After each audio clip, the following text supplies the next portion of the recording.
All right, so welcome to Building a Landing Page in a Nutshell, everything you need to know about building a landing page at your fingertips. This is an intro course, and I'm going to go over some, tactics, tools, and strategies to help you get started on building landing pages for your marketing campaigns. So my name is Adrian Hallberg. I'm a fractional CMO. In 2021, I helped one company do over $2 million from marketing generated sales, and that same company never did more than $80,000 a year from marketing back in 2018, and I accomplished that with a 9-to-1 ROI. So for every dollar I spent, we'd make $9. And so that's just a quick intro. Let's get right into this course and what we're going to talk about. So we're going to cover what a landing page is, 3 types of landing pages, 15 tactics for a perfect landing page, and some notes on design for your page. So before we get started, every landing page requires 2 things. A good offer, what you're trying to get people to buy or sign up for or opt into, and a good audience. So it has to be targeted to, who you're trying to attract. So let's go right into part 1. What is a landing page? So a landing page simply is a page you direct traffic or prospects to that page, and this is a web page hosted on a website. So this is online, and it encourages them to take a specific action. So opt into a lead magnet, resource, newsletter, purchase a product or service, fill out a form, or request more information. And landing pages are critical because they are involved in every digital marketing campaign you run. So let's quickly take a take a look at an example of a landing page. So here is a landing page I've made. Let me look here. Yeah, so I have my title, some text, I have a video. You don't have to use a video. You can use an image instead, and then a call to action. And an important element, which we'll get into in those 15 best practices, is having your button above the fold. That means on whatever screen you'll have your button right here. So when you click on that button, it'll take you to the form to get access to the training. So that's just a quick example, and we'll take a look at some other examples. So different types of landing pages. Not all landing pages are created equal. There are multiple types that are used in different scenarios, so it's important you know the difference so you can apply different techniques depending on what kind of campaign you're running. So a squeeze page. So the purpose of a squeeze page is to get a small amount of information, such as just a first name and an email. And this is good to opt into like a newsletter or to get a discount. Maybe if you have a e-commerce website or e-commerce business, B2C, you can have a light box that pops up and it says, get 15% off on your next purchase and enter your first name and email. So you opt in for value and advanced content, maybe a lead magnet. So if maybe you're a B2B business, you can have some sort of squeeze page that's like, hey, get this information that's valuable to you depending on your industry, and you sign up for that resource. Or just lead generation as well. Like if people are interested in just connecting with you for your services, it can just be a form to get to be contacted by a sales representative or something like that. So here's another example of a landing page that I have for a B2B resource. So if we look at this one live, so this is a landing page I have similar to the other one. I have my title, I have a video, I have what people will learn, and then a button call to action above the fold. Click on that, you fill out a form to get access to the information. So long form sales pages is another type of landing page. The purpose is to sell products or services by answering your prospects' most burning questions using the power of written words. So this is just a really long page that is written professionally by a copywriter to sell a product. It can be a digital product, it can be a physical product. So, you know, you're selling entry point offers, selling core offers, selling high ticket items, maybe $500+ online courses. And I've seen really good examples like this from like industry thought leaders. When they have some high value, high ticket, you know, course that they want to sell, they'll have a long sales page. Or for selling complicated products and services where you need like a lot of explanation and details and just things to help push that product. So long form sales pages are usually used for the more expensive product or a longer sales page. Video sales letter. So this is another example. It's similar to that long form page, except it's just a video. So to sell products or services primarily through a video format, basically, you know, it's just a video similar, like I said, to the long form sales page, except in a video case. So same pretty much offers. It's just if you have the resources and ability to make a compelling video, then that is technically, if you have the two options between a long form sales page versus say a video, I would recommend going with the video just because it's more engaging. People would rather watch a video than scroll through and read a long page, but it's to sell the same sort of products, either high ticket services or high ticket products. So this is an example of another landing page I have. Let's go over and take a look. So this can be considered a long form sales page. So we have our above the fold, we scroll down, have some information, we have our form, but then as we scroll down, look how much content is here to scroll through. As I'm just scrolling through it, we have all this text. So this could be considered a long form sales page. I have a short video at the top, but there's a lot of content here. And throughout all the content, I have all these graphics and text. See, this is a long infographic. I have this video from a partner of mine. And then all the buttons, if you click through, they'll either take you to purchase, you know, the product, or they'll take you to the form. So I kind of have two options there. Usually you want to just have the one, but depending on how long you go through. So if I click, say, these buttons, it just takes you back to the form. So that's just another example. So let's go over best practices for making, you know, a really good landing page. So market call out. People that visit a landing page need to know they're in the right place, so make sure you call them out by just connecting to that industry that they clicked through to. So, you know, directly attention, fill in the blank. Indirectly, with recognizable images and vocabulary, just something that is synonymous and connected to the same kind of industry and space that could be recognizable. So number 2, clear and concise, easy to understand. So here's an example here from HubSpot. You know, they have just a simple image, title, and their form, but there's no confusion as to, you know, what people are getting. And depending on how you drive traffic to the page, you also don't want to do a bait and switch. Any type of ads or emails you use to direct traffic to your landing page, you want to make sure it's all the same message so it's consistent through the kind of user experience.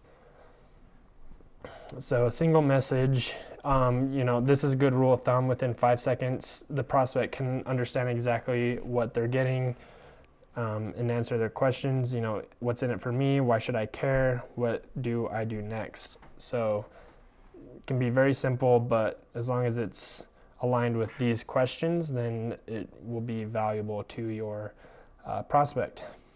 So number 3, you want a compelling headline. So there's a lot of different, you know, examples of this and ways to do this. Oh, sorry, let me go back. So make sure it's clear, concise, benefit rich, what people will get from opting in or signing up for the form, attention getting, hitting a pain point or struggle and solving that. So here's an example from Lyft.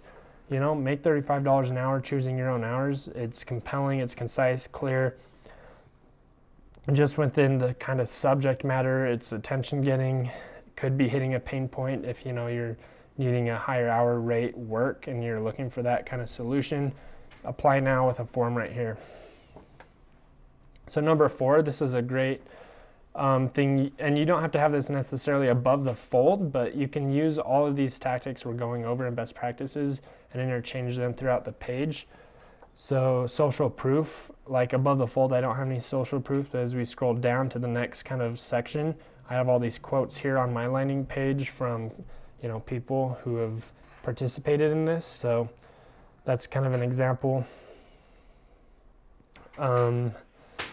So reviews, social media links, customer highlights, testimonials, impressive statistics, things like that just show that other people have gotten value from this exact same thing. So you just have to help customers know that they're making a socially proven and smart decision by opting in.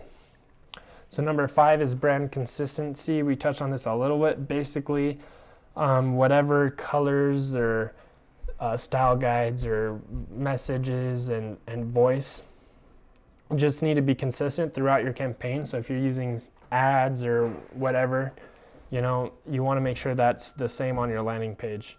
Same feel, so they're not similar to that bait and switch through the visual. That has to be consistent as well. So you have different pages, but they're all represented by the same brand. So it's important to have that same brand style guide using same colors, fonts, logos, and certain kind of keywords that are related to your brand as well. So source congruency, and we touched on this already a little bit, but basically you want to make sure that the landing page design and copy match the ad. So I've spoken to that pretty much already, but that's just a part of it. Just make sure the whole campaign from the landing page to the ad or emails or whatever are all, any element involved in your campaign are just consistent. So you need to have a privacy policy. This is pretty much standard in today's laws and rules. So just have that at the bottom of your form. Make sure you just have an up-to-date privacy policy in terms of conditions that people can click on and link to. And good rule of thumb, never share information you collect with outside your organization. So yeah, just make sure you have those 2 things. So call to action above the fold. I spoke to this a little bit already, but it's another point of a best practice for your landing page. So call to action is usually in the form of your button. It doesn't have to be your form necessarily, but it has to be, the call to action, what people click on to move to the next step. So most visitors don't scroll. That's why it's important to have it above the fold. So that's an example here. This is a landing page I have. Here's my button, my call to action. Here's another landing page I have, and here's my button and my call to action. It's also good to have contrasting colors. I'll get to that in the next steps further along, but something else you'll notice there. So, oh, look, that's the next one I didn't even realize. So, there's a lot of opinion about how to make the best landing page, but having a contrasting color on your button is pretty much a good way to just make it help it stand out so the user's eyes are drawn to it. So bright colors and things like that. Custom button text, so it doesn't just say sign up or subscribe, but it's specific if possible, to the overall message. So try it for $5 or something like that.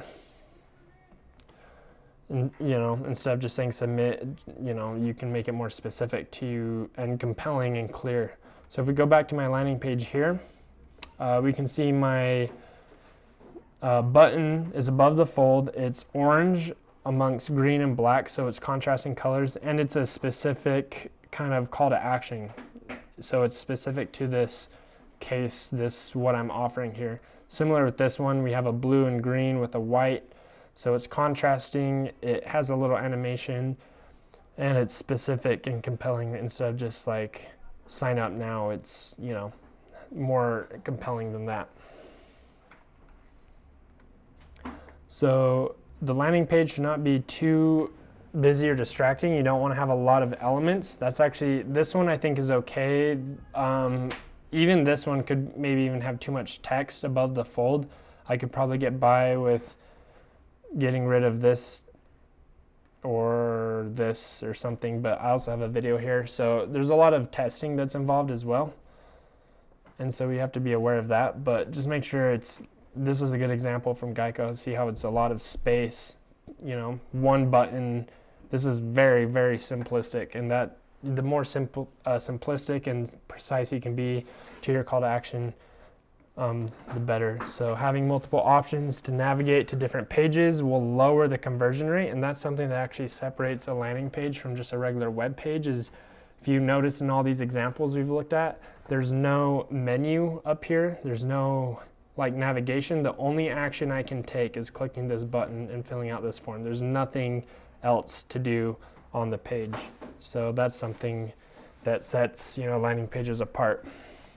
So using visual cues is like using an arrow or colors that just point to the form, so it's like your eye is drawn to it.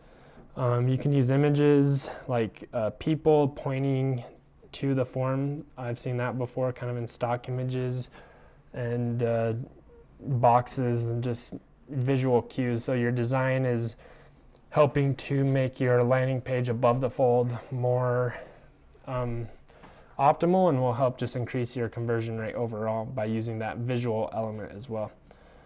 And having a hero shot is just the image that's big. So this is an example of having it to the left. In my examples, I have videos here. So the videos kind of take place as my hero shot, but you can easily just as well use an image to the side or above, just designed well with the similar, you see here how the image is a book and it has the same title as the title on the text.